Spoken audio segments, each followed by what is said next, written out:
नमस्कार मित्रांनो, संकल्प न्यूज चॅनलवरती आपल्या सर्वांचं पुन्हा एकदा सहर्ष स्वागत।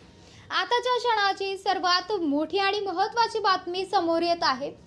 सविस्तर बातमी जाणून घेण्यापूर्वी आपण जर चॅनलवरती नवीन असाल तर चॅनलला नक्की सबस्क्राइब करा। लोकसभा निवडणुकीनंतर आता विधानसभा निवडणुकीचे वारे वाहू लागले आहेत। सर्वच राजकीय पक्षांकडून विधानसभेसाठी जंगी तयारी सुरू केली जात आहे।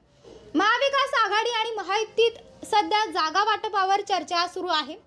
त्यातच आता एक मोठी बातमी समोर येत आहे, ती म्हणजे महाविकास आघाडीचे तब्बल 250 जागांवर एकमत झाले असून दसऱ्याला जागा वाटप जाहीर होईल अशी माहिती सूत्रांकडून मिळत आहे। लोकसभा निवडणुकीत राज्यात महायुतीला मोठा फटका बसला तर महाविकास आघाडीला यश मिळाल्याचे दिसून आले। यानंतर आता विधानसभा निवडणुकीतही महायुतीला फटका देण्यासाठी महाविकास आघाडीत खलबत सुरू आहे। त्यामुळे मुंबईत गेल्या काही दिवसांपासून बैठकांचा धडाका सुरू असल्याचे दिसून येत आहे। आता महाविकास आघाडी याच आठवड्यात संपूर्ण जागा वाटप पूर्ण करणार असल्याची माहिती आहे।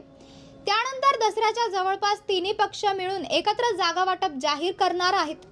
मात्र अजूनही काही जागांवर महाविकास आघाडीमध्ये तिढा आहे। साधारणपणे 250 जागांवर महाविकास आघाडीचे एकमत झाले आहे। या जागांचे जागा वाटप महाविकास आघाडीकडून दसऱ्याच्या दरम्यान जाहीर केले जाईल अशी माहिती सूत्रांनी दिली आहे।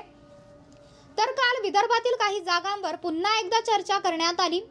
मुख्यत्वे करून नागपूर, वर्धा आणि बुलढाणा या जिल्ह्यातील विधानसभा मतदारसंघावर महाविकास आघाडीची चर्चा झाल्याची माहिती आहे। विदर्भातील जागा संदर्भात पहिल्या टप्प्यातील बैठकीमध्ये एकूण 12 जागांवर तिढा होता। 12 पैकी 6 जागांचा तिढा सुटला असून आता उरलेल्या 6 जागांवर पुन्हा एकदा आज महाविकास आघाडीच्या चर्चा होणार आहेत।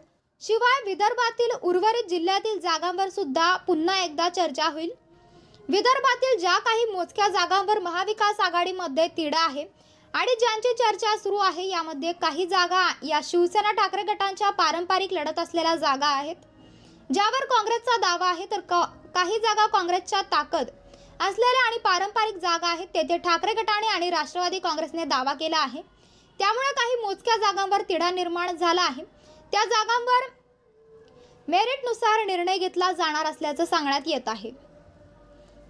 तर मित्रांनो, आपल्याला काय वाटतंय? आपली प्रतिक्रिया आम्हाला कमेंट बॉक्सच्या माध्यमातून नक्कीच कळवा आणि चॅनलला आणखीनही सबस्क्राइब केलं नसेल तर चॅनलला सबस्क्राइब करा, बेल आयकॉन प्रेस करा, जेणेकरून असेच नवनवीन व्हिडिओ व चालू राजकीय घडामोडी सर्वप्रथम आपल्याला या चॅनलवरती बघायला मिळतील।